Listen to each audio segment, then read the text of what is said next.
Hi and welcome to webisode number 3 of 10 on how to build a computer. Today we follow up on the previous videos by showing you how to install memory.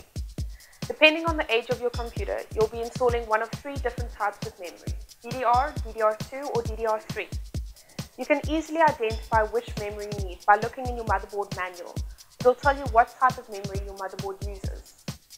All 3 types of memory install in exactly the same way and are used by both Intel and AMD. Today we are installing DDR3 into our Intel Tom Cove board.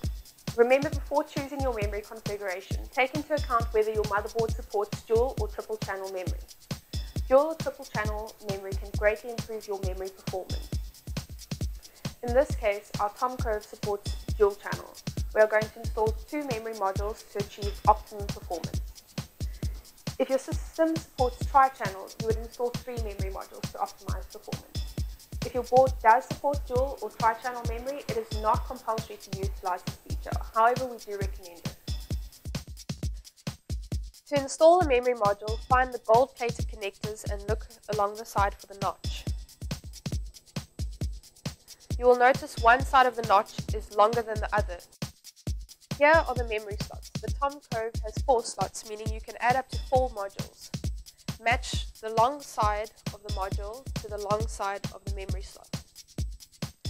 Make sure that the plastic clips on the memory slots are open. Drop the module gently into place and press down firmly until the plastic clips lock into place.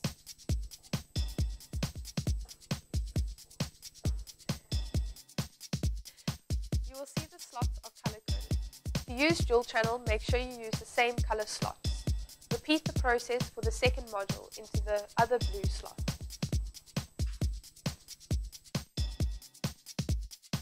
That's memory done and dusted. In our next installment, we'll be installing the graphics card. Be sure to check it out.